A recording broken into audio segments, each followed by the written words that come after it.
since Dana could barely hear me, could a couple people, maybe Krista, if you're listening in Stillwater, Leanne can hear, okay. Okay, then maybe it's just your laptop. Dana, sometimes we know that our laptops don't hear quite, or the sound isn't quite as well. Okay, all right, good, thanks everybody. Okay, so we'll go ahead and get started. We don't have a ton really of anything new, but I did want to go ahead and have the call today. We really don't have much new. I just wanted to go ahead and have the call today because I know you guys are starting out.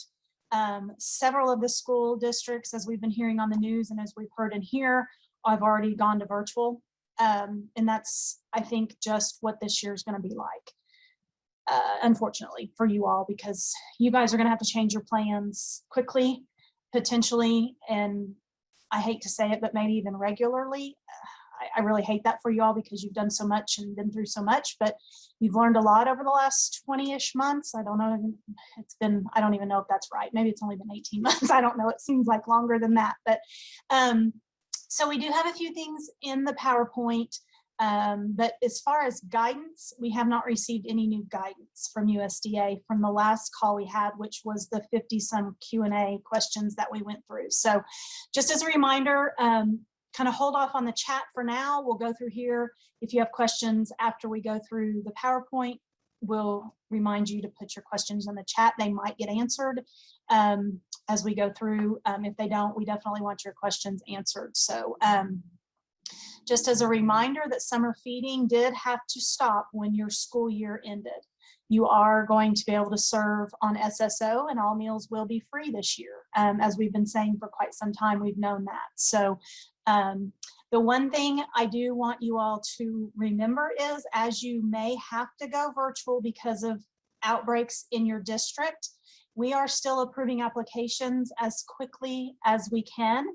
And one way we're communicating with you if we have problems with your application or something needs to be corrected or clarification is we're doing that via email. So please be checking your emails. There are instances where we might call, but we're here so we can be reached by telephone, but we also know that maybe you guys are busy and can't, but maybe email, I don't know. We're just reminder that as we check emails, that's one biggest way of communication for us is to email you all. I did quite a few this weekend. If any of you were assigned when the approvals came out, list D Houston, I'm doing hers. She has been off on some leave, and so she is not working on those right now. So I did, several of you got emails from me over the weekend. If you're in County 56, or the larger districts in 72 and Oklahoma City, those are the ones. I got to all of those that had been submitted as of last Friday. I got to those this weekend. Oklahoma City, I got yours started. It's not quite done. And then there's, I can say Broken Arrow if you're on. I have a question for Edgar before I can email you, but and Jinx got approved. So several got done this weekend, and you all have emailed me back today, and I've approved several more. So if D was on one of yours on that list, please reach out to me.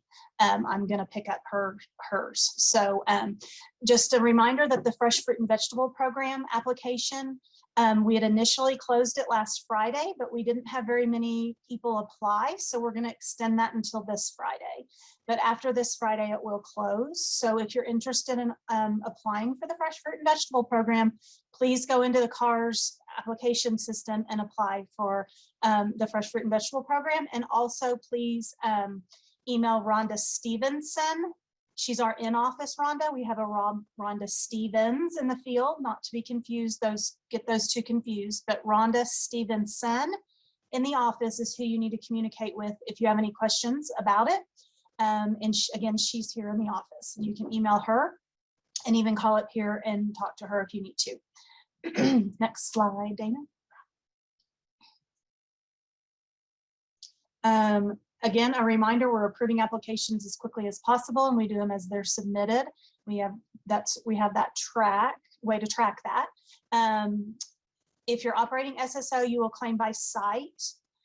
If you've decided to not operate SSO, and as of right now, I haven't heard of any districts that are not doing this, but again, we may not have heard from everyone. please reach out to our office if you're not going to operate SSO. I'm not sure why you wouldn't, but we would love to have that conversation with you. And keep in mind, all meals are free through SSO this year, and you're being reimbursed at the higher reimbursement rate as well. And that started July 1 for any of you that did SSO in July. Another reminder that weekend meals are not allowed on SSO during the school year. That was in the Q&A that we went over last month. If you have any questions on that, that Q&A is SP 16-2021, and that can be found in CARS under memos. And don't forget to do your SSO monitoring form. And then on-site reviews will still need to be done. If you're multi-sited, under National School Lunch Program before February 1st, and that review checklist can be found in the CNP or Child Nutrition Training Manual in CARS as well. And as a reminder for your SSO claim, I know some of you maybe have been doing SFSP all this time. When you get into select your month, or get into July or August claim, you select it, and then you have to select it by site, as you can see in the screenshot here. And then what is circled in that drop down box and draws an arrow over to another box, and on the PowerPoint, to get your SSO claim by site, you have to select that SSO claim type. That's what we're serving under. If you're doing after school snack program, the ASSP, which is a part of NSLP, you would file an NSLP claim for after school snack program. But for breakfast and lunch, which is what I believe the majority of you will be doing SSO, you have to do an SSO claim. Okay. And we're always here to ask questions when you get in there. If you haven't done it yet, please reach out to us. We'd rather you call us and make sure it's right than we have to go back later and do a revision. That's just kind of a pain for everybody involved, you and us. So we would prefer just to make sure we get it done correctly the first time. If you're wanting to do the AtRisk program, a lot of you all call it the supper or third meal. That is part of our CACFP program, which stands for Child and Adult Care Food Program. That's the program that our child care centers are on, but that's what AtRisk is under. There's a completely different application process for that program that you have to apply for and be approved for. And you can always contact our office, or even your child nutrition consultant can answer any questions you might have on that. Another issue, it's really not an issue, but something we want to bring to your attention that I know was brought out when Edgar and Dana did the CARS application walkthrough. But it's the Schedule B on the application, and that's the adult meals. This year it will just be adult meals. Normally there are student meals that are listed there too. I think you're going the wrong way, Dana. You went back several. I'm not sure what happened. There you go. We're good now. If you're not charging the minimum requirement, which is the free rate plus the value of commodities plus the additional 7 cents, and those amounts are listed below, we have to have an explanation of how the difference or the amount of that amount is being covered with non-federal funds, because child nutrition funds cannot cover the cost or difference of those meals and what you're charging and what's required to be charged. So just for round numbers, let's just say you were charging $1 at breakfast and $2 at lunch. We would need to know what funds are covering that 97 cents for each breakfast that you're serving that child nutrition's not getting recouped for when the teacher pays. And then in the lunch hypothetical example, the $2.13. Other funds have to cover that. It cannot be covered with child nutrition, but we have to have an explanation. And the part that's a little bit different this year is that comment section in the bottom of the Schedule B where you normally type that, it's locked because we had to put a canned response in there. And so what we're having to do is, several of you have probably gotten emails from us. We email you and ask you to explain in an email back to us how that's being covered. And we're taking that email and we're putting it into the we are doing this, putting it into the SFA maintenance page so that we have that documentation. It's not ideal, trust me. Yes, you can probably type in that Schedule B all you want, but it won't save. So that's why we're asking for an email. The other thing we're doing when we email you is we're attaching this form that looks like this. because you need to track, and this is just the top part of it. There's some bottom boxes as well by month, but we will actually physically need you all to track that. So in my hypothetical example a minute ago, when I said you charge $2 for lunch, over here in lunch step 1, that's the $4.13 that should be charged. And so if $2 is what you're charging, you would put $2 here, and the difference would be $2.13.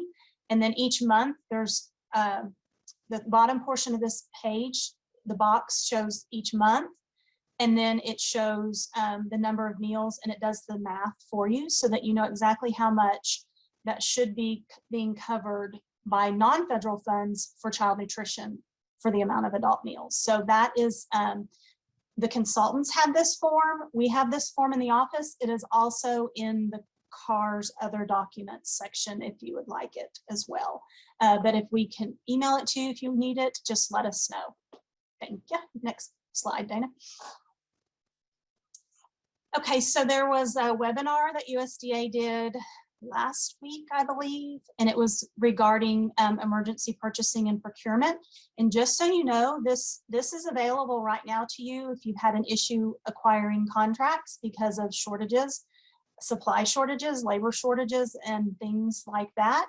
You have this emergency purchasing procurement regulation that you are allowed to implement right now because of COVID.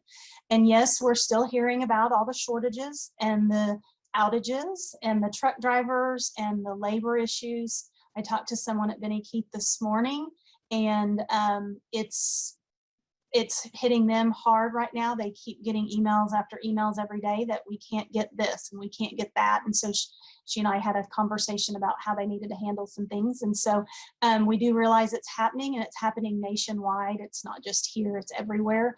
And we do realize that you guys are being outed on product. Milk, we've talked about milk over the last few months. That still continues to be an issue. And I'll be honest with you, the person today at Benny Keith informed me that certain whole grain products are becoming starting to be an issue. That was one thing we talked about. The 2 vendors that, or distributors that she uses for whole grain products are telling her they're not available. And so it's going to continue. And again, USDA has not come out with anything other than their meal pattern flexibility waiver that still states targeted and justified. But clearly, if your vendor cannot get it and has exhausted options that they have to get product, that would be targeted and justified. And again, for now, unless something changes, these are still being handled on a case-by-case basis. I know that's not the ideal thing you want to hear right now, but that's what they're telling us as well. So I have to go by what my guidance is. And the emergency funding that we've probably been talking about for the last at least 5 months, maybe longer, we did get it approved.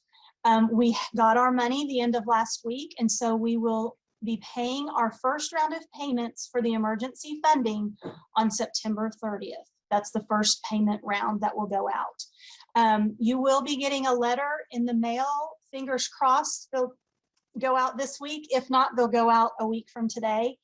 We had to do an individual letter for each district. It just wasn't a lump sum letter that we could just blanket to everybody because they're all different. So the emergency funding letters, again, will be mailed out soon. And if you aren't receiving any funds, you will not receive a letter. And again, the first round of payments is September 30th. And the money that you do get can only be spent on allowable CN costs, just like normal funds. This is child nutrition money. And then after the funds, we will have to put together a very short survey. So be looking for that well after September 30th, but we will let you know on another call when we do send that out. We're just required to do a short survey to find out how you all spent the funds or plan on spending the funds. And again, that's just a requirement that we have with USDA, and we'll do it through a Survey Monkey type scenario that we can track it and report back to them when they ask us. So that is coming. Just a recap of reviews for this coming school year. We are required to do administrative reviews this year. If your SFA was scheduled to have a review in school year 2021, those are the reviews we'll be doing for 21-22. and procurement reviews will be the same as they were done last year, and they'll be continued to do this year. So your consultants will be reaching out to you later in the week. I'm bringing my field staff into Oklahoma City, and we're going to have a short staff meeting, day and a half, and we're going to be going over the reviews. They'll look slightly different this year, but not as different as I thought maybe they would have when I first found out we had to do them after having several calls. So we will be doing those. Okay.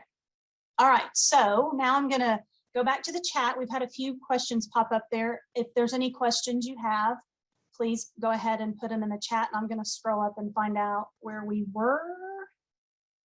Okay, it looks like, okay, Jennifer Marchbanks, we've had whole grain issues with Riches too. Yes, that's one of the companies that we discussed with the vendor this morning as well. She's waiting on some documentation from them. Sherry, we are struggling with getting whole grain items, and our outsourced pizza cannot do whole grain either, but they just let us know. It's not good. We are also getting shorted on many, many things, not just whole grain. That's what we continue to hear. There'll be, as we go on, there's going to be more and more waivers that will most likely be implemented because of this problem. And it, again, hearing it nationwide. What would be the reason that you didn't get the emergency funds? Is that your, okay, it was compare, I have to stop and think about this.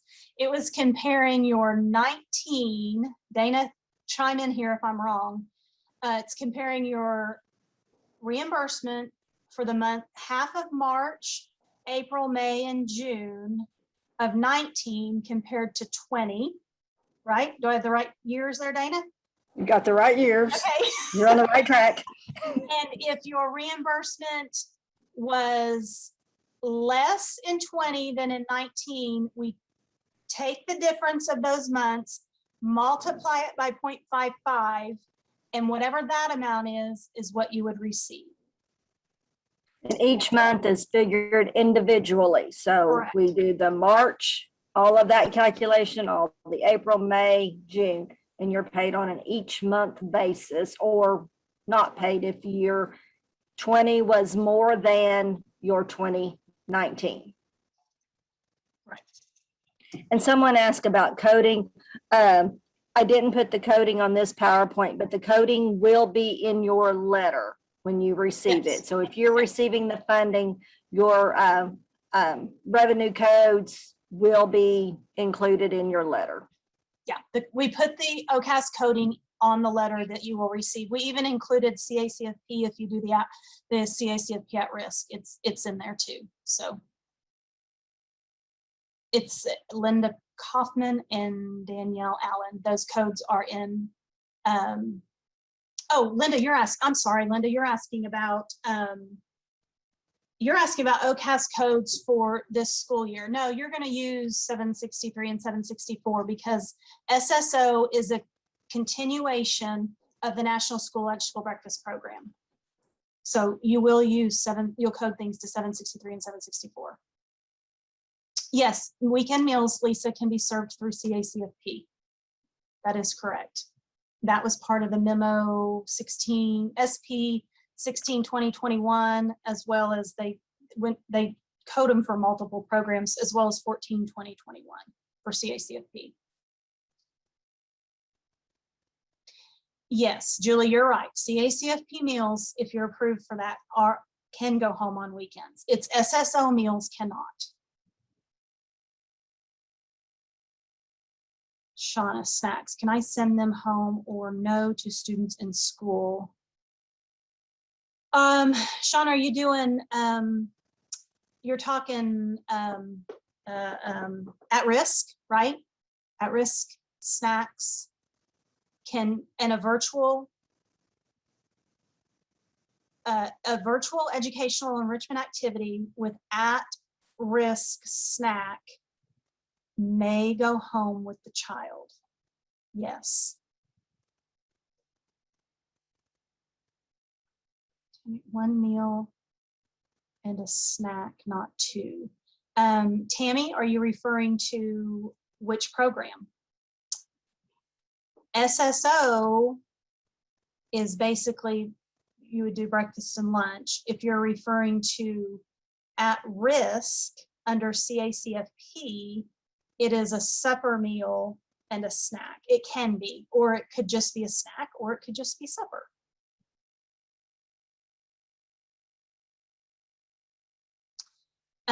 Lisa, do we still use a tally sheet to do the head count for meals served? You'd heard we were going to scanning again. If you're serving meals in person, we need you to use your POS system. If you're using, if you're doing grab and go for your virtual students outside or for the others in the community, if you've chosen to be an open site, you are allowed to do a tally sheet. If you're able to take that tally sheet, always keep the tally sheet. But if you're able to enter those tallies into your POS, that would be ideal. And remember, for grab and go meals, you still have to have a way to ensure the meal is going to a child. So that might mean you're checking off a roster. We have to ensure integrity of the program at all times, just like we have through this entire time. Tally sheets might be necessary. I mean, roster checkoff list, I'm sorry. Let's see. So if you're multi-sited on SSO, do you do a 4-week monitoring form for each site? Yes.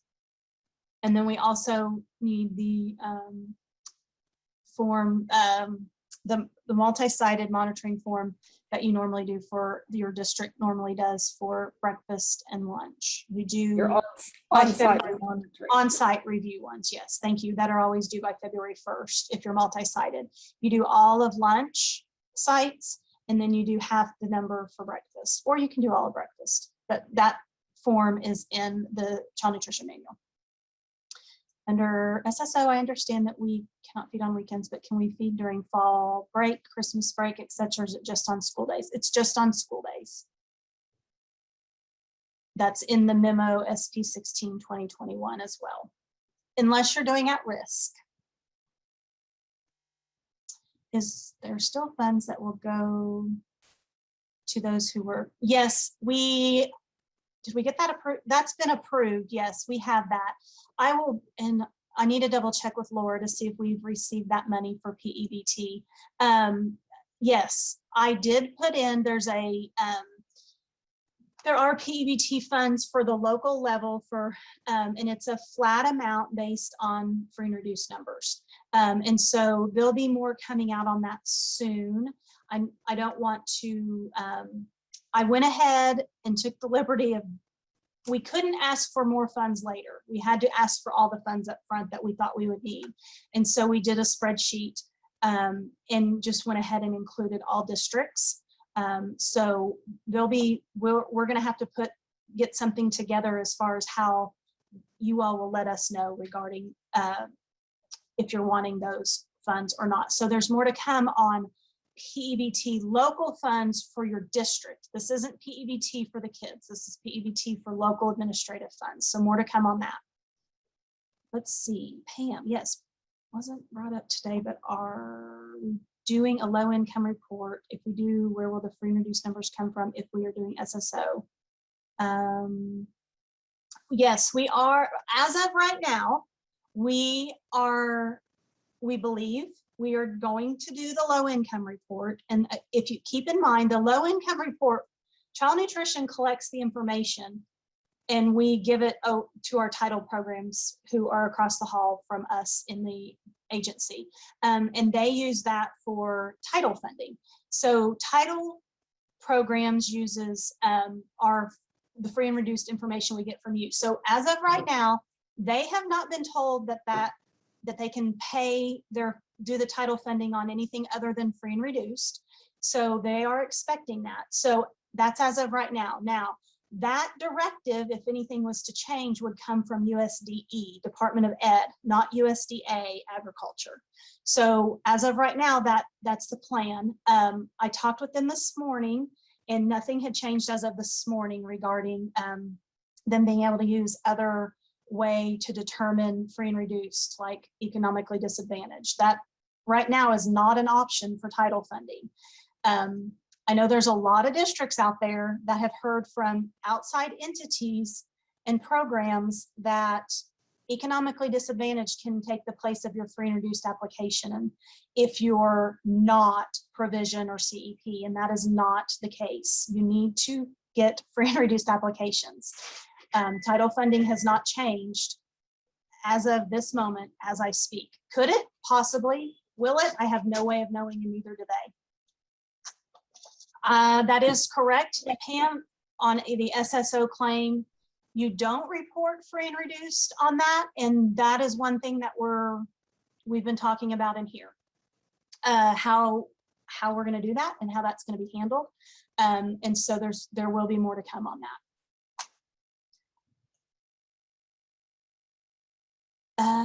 Yes, the data has been sent. Any update on PEBT? I've already had parents ask. So for the PEBT for school year 2021, that data has been sent to DHS.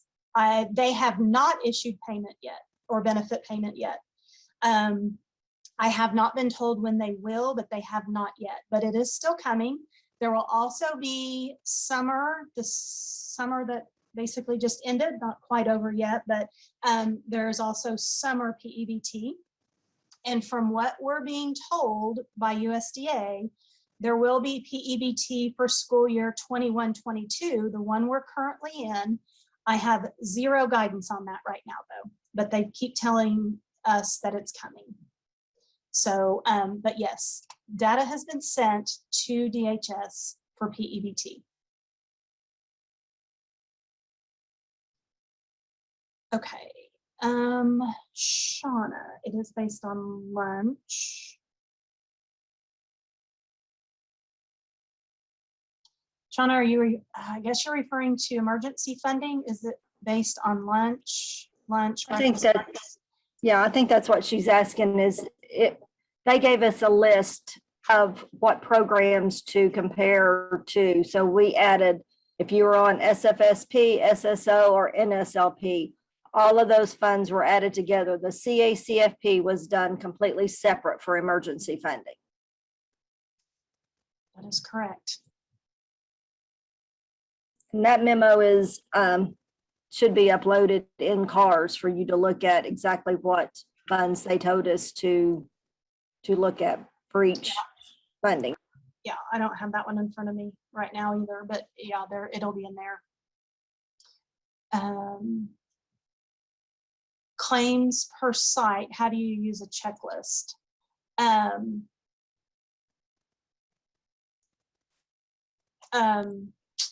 If you're serving grab and go, I'm kind of reading into this a little bit, and maybe I shouldn't. Sometimes that's not the smartest thing to do, but if I'm not answering that, if you're using if you're doing grab and go, I guess is where I was going with that, and serving virtual students that come through grab and go, or if you're an open site and are serving unenrolled kiddos, you would need, for your virtual kids, you could use a checklist from a roster. For your siblings that aren't enrolled that come to get food, you would need to write their names down. And then for your virtual kiddos, those names would go to the site that they would normally go to. And then for your visitors or for your unenrolled kids could be similar to a visitor for that site that they came to. Lisa, can we send a supper meal home with students at schools if it includes educational part under CACFP? No, both, supper and snack. You can do both, Lisa, with an educational enrichment component sent home under CACFP.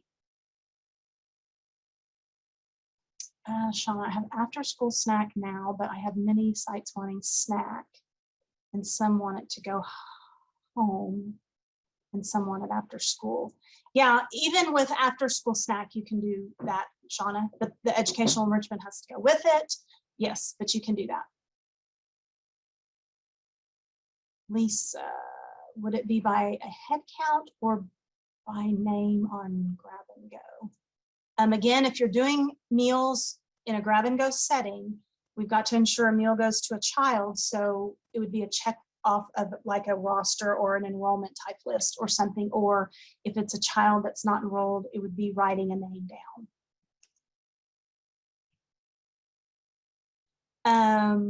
If you use a POS system, it will charge our students based on a pay status. You can, my understanding is you can make them free. Dana, do you want to talk about that at all? Yeah, I can chime in. You will need to talk to your programmer because you should be able to set your meal pricing to 0, even if they're a full paid student, and it'll just show that the meal charge is 0. Okay.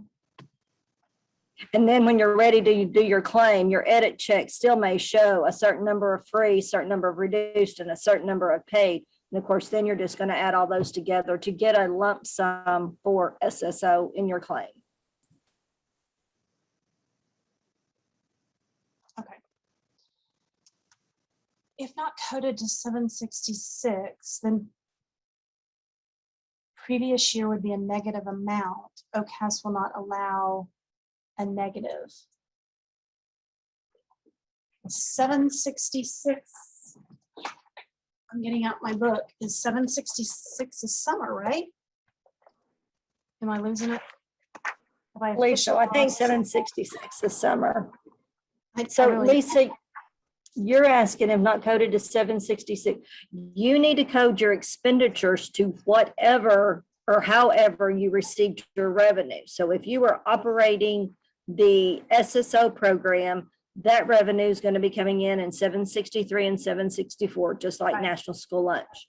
Last year, for 2021, if you were operating SFSP, which I think is 766, your It is, expenditures should have been coded to project 766 to coincide with the same project code.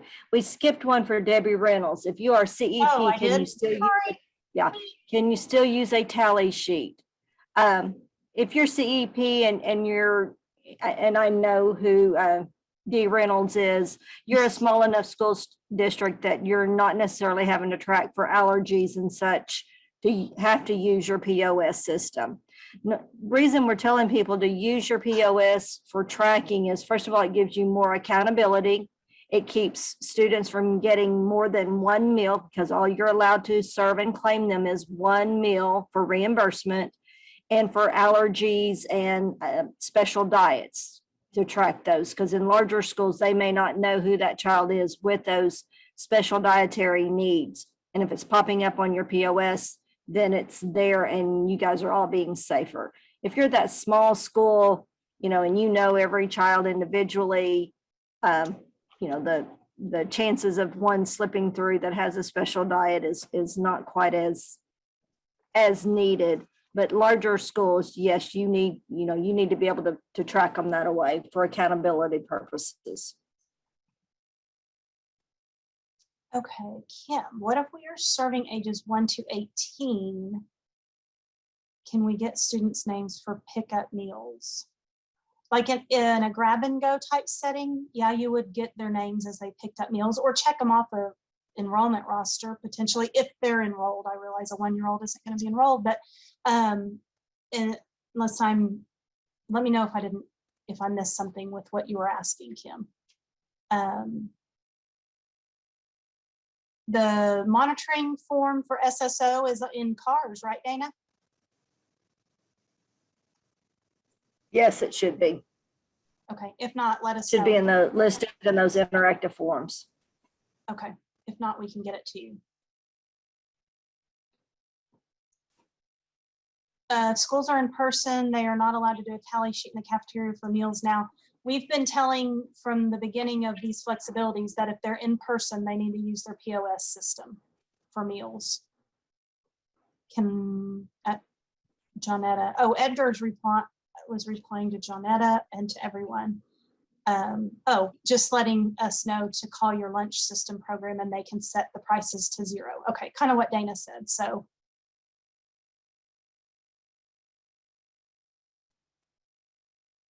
Lisa, yeah, we want you all to use your point of sale system in the cafeteria for the reasons that Dana just listed. Let's see, Our POS is not working due to a network upgrade. IT company has been out twice. They're unable to fix it. We are using our rosters and tally sheets now for documentation. Since you're using rosters to check names off, I think that would be acceptable. And again, it's for reasons that Dana mentioned. Multiple, not claiming more than one meal per child, allergies, things like that.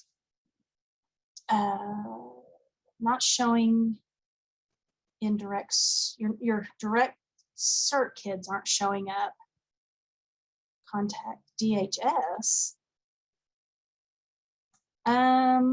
No, have you rolled over for the year? Sometimes that's an issue. Linnell, not if your kids aren't showing up in direct cert. Last we were told that it's all been updated and uploaded. There wouldn't be a reason to call DHS. Have you all rolled over? Is it showing the new school year? I know sometimes there's, and I'm drawing a blank on what it was called. IT has to do something on your end of your systems. Dana, I can't remember what it's called. It might come to me. Besides rollover, there was, it might come to me. I'm drawing a blank right now. Well, the only thing I can think of, check back on the wave, because it did have a message there for a long time that the direct cert hadn't been sent to us from DHS, but Right. all of that has been updated, and your direct cert kids. So you may just need to call one of us at the office and let us look at your wave list and see what's going on. What if some people don't want to give names? What do we do if they are coming to get a meal for a child, but the child isn't in the school? We need a name. We've got to ensure it's going to an eligible child. I mean, that's coming from USDA. I hope that's not happening. I'm not going to say it's not going to, but I certainly hope it's not. I think that's L, Charles. I need you to go ahead and reach out to your area consultant and talk to her about that.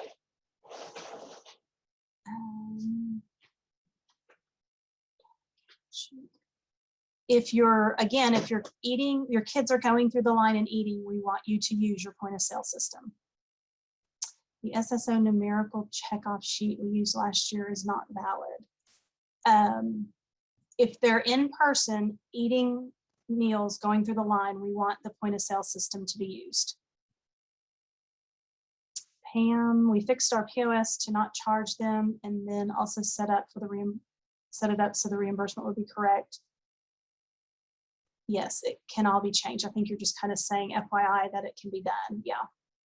And again, if you, if you're doing a la carte, you're going to be putting those through this POS system. And if a child does want a second meal, you're going to charge them, and that will go through the POS system. So your POS system is going to be used this year for other items as well. We were CEP for the last 4 years, sent paperwork to renew in September. We still have parents do a free and reduced app for title funds this year. Did your CEP get renewed? You did it in September, so my assumption was that was for last September.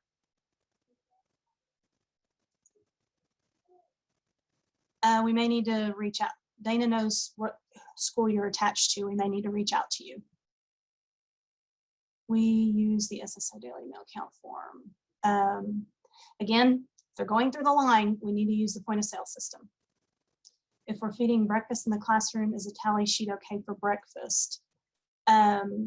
Well, we need, again, it's making sure more than one child isn't claimed, isn't getting 2 breakfasts, 3 breakfasts, 2 lunches, etc. That's what that's for. So if you have a class roster, like Monday through Friday to check off, that would be ideal. One of the questions about Align, about names, can't we use a tally sheet if they're not enrolled and not take their name? Again, we have to ensure that a meal is going to an eligible child. That's the point of taking a name. If that child is in the car with the parent and you're handing that meal, obviously to a child that's, under 18, then I don't think we have a problem with the tally sheet. But if it's, they're on the parent pickup and you have the mama picking up for 10 kids, then yes, you need some way to ensure that meal is going to children and not just, grandma picking up for one kid and herself and grandpa and the rest of the family. That's where we're trying to go with that, because USDA says we have to ensure program integrity. And we just want to make sure when they come on a review with us that we've, instructed you guys how to do it correctly.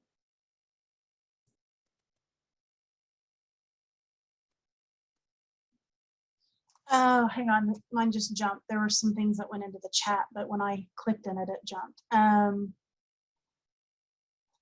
Yes, we have heard that there's some COVID safety concerns about going through the line and using the POS, backing up lines and social distancing, students using keypads. A lot of times, if someone's gotta be at that register regardless, checking reimbursable meals, checking a tally sheet, if there's a way to use that point of sale system or point of service system to have them click a name versus the keypad, that would be fine too.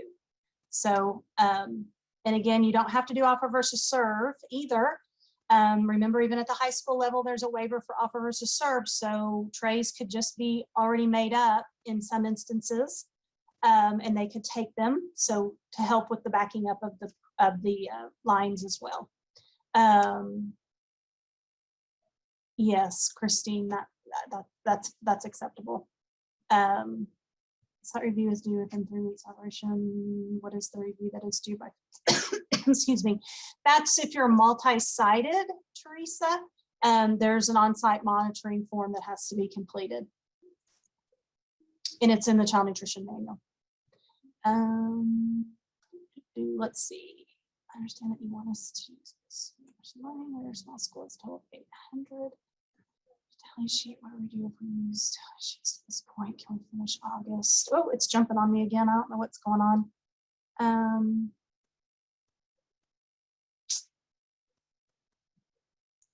Oops. Okay, I don't know what's going on with my chat. I'm on K Damron's.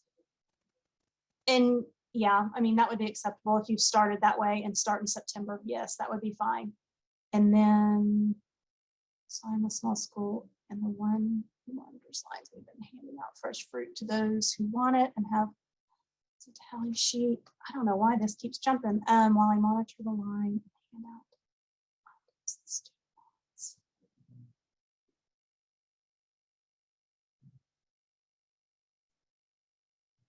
I'm not sure who Cafe is.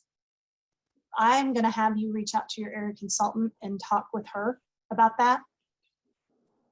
And we'll go that route with that one regarding being smaller district and how you're having to do things on the line. See, renewal papers were sent again for school year.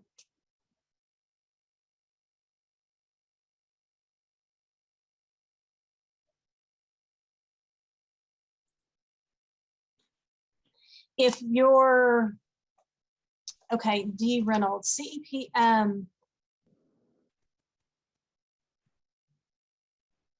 think we'll just go ahead and plan on talking to you offline, off this, to make sure we're on the right track with what you're doing. Okay, so I'm at the end of the chat. I don't think I jumped and missed anything. I don't think so. I think you're good. Okay, I don't know what was going, it just, if I put my mouse in the chat, it was just jumping around. So yeah, mine did kind of the same. But we're at the end. So if anybody had, oh, I think one just came in. Can I start? Okay, that's fine, Shauna. Can we start this in September? If you're referring to the system, that would be acceptable.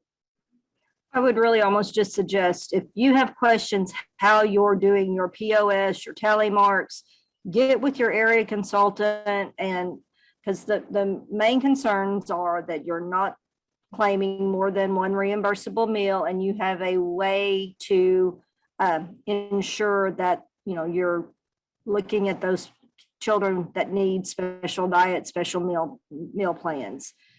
So get with your area consultant, and, if they have questions, or some of them on the call today, they will get with us and, be sure we're on the right track. We just want to make sure, like I said, that we're ensuring program integrity. And I know a lot of, the CEP, that was one of the reasons you went to CEP, was so you could do tally sheets. So you probably have a plan how you have your special diets, how you have your children that need special diets. You have that plan already in place. And if it's okay with your area consultant, it's going to be fine. But we just, we have to have a way of knowing we're ensuring integrity. And I know Stephanie, her question about keeping the lines and the COVID. So just get with your area consultant on how you're planning to do that to make sure we're ensuring that program integrity at this point.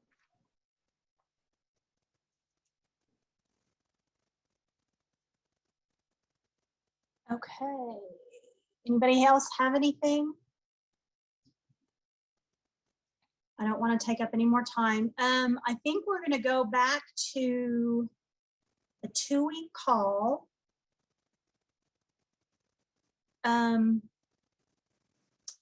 We hadn't really even discussed that. I'm kind of just saying that out loud. Maybe I ought to. 2 weeks would put us at September 6th. That's Labor Day. And we will be closed that day, as most schools will be. I'm gonna we don't have a September call planned out, do we, Dana?